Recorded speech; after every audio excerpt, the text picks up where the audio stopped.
Hey folks, this is Kalani. Welcome back to the Sanctum of Domination raid guide for normal and heroic. This time we'll be taking down Fatescribe Roh-kalo.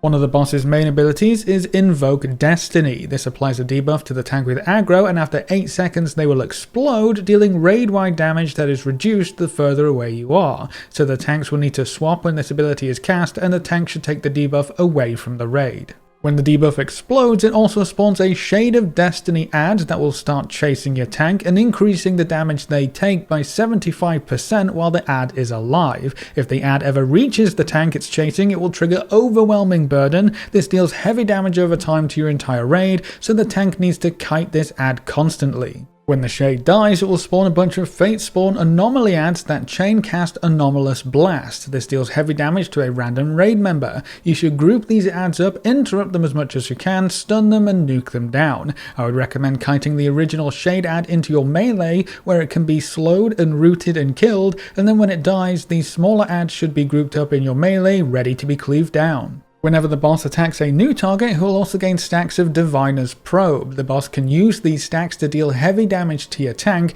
so when you taunt swap, be ready for some extra damage.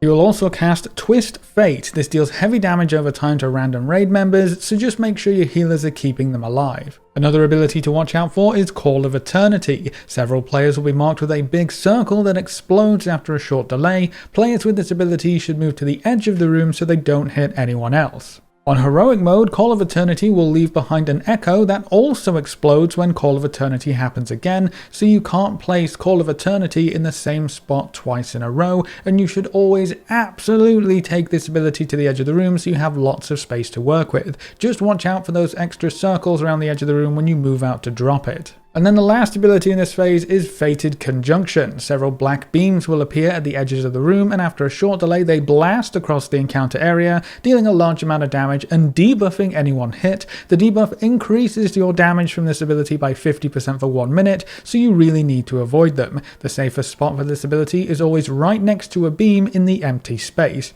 The middle of the room is almost always a danger zone during this ability.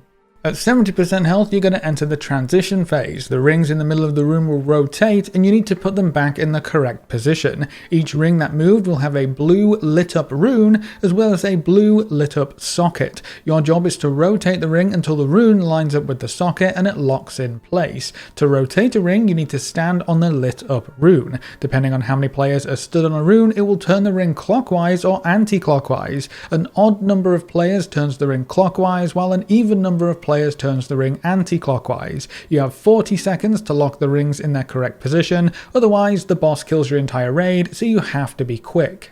Personally, I would assign 1 player to each of the 6 rings and color code them with world markers. Not every ring is going to move each time, but having a player assigned reduces the delay in realizing which rings need to be moved. Each assigned player should quickly assess the situation of their ring. If your ring's rune is not super close to your socket, I would just turn it clockwise every time. 1 player turns the ring clockwise, so the assigned player can do it by themselves. If the rune is very close to your socket and you would have to turn the ring anti-clockwise to get there, call for another player that is not assigned to join you to get that ring locked in faster. Remember, you have 40 seconds to complete this phase, so you can almost always turn the rings clockwise without any trouble, but if your rune is very close to your socket, you may have to turn it anti-clockwise. Getting to your rune quickly is going to be the most important thing.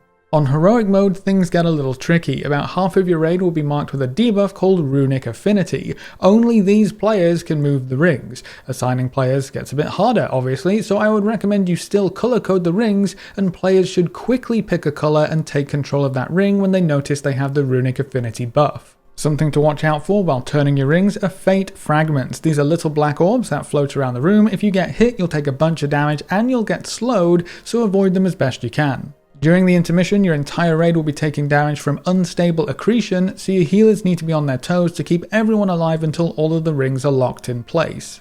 You'll also have to deal with the Fate Sworn Monstrosity ads. They need to be picked up and tanked, preferably to the side of the room, and killed as quickly as possible. They gain stacks of Monstrosity's Boon, which increases their physical damage done by 10% every 8 seconds, and they will try to cast Despair. This deals heavy AoE damage and reduces your movement speed, so you have to interrupt them every time they try to cast it.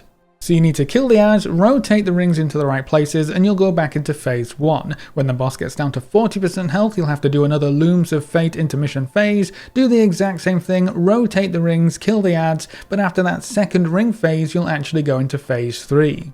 Phase 3 is the exact same thing as phase 1, except the boss will also randomly rotate a couple of the rings, but you can put them back in place in the exact same way, just rotate them around until the runes meet their sockets. You only have 30 seconds to get these rings locked in place in phase 3 though, so you're going to have to be quicker. If you don't get the rings locked in before the 30 seconds are up, the boss kills your entire raid.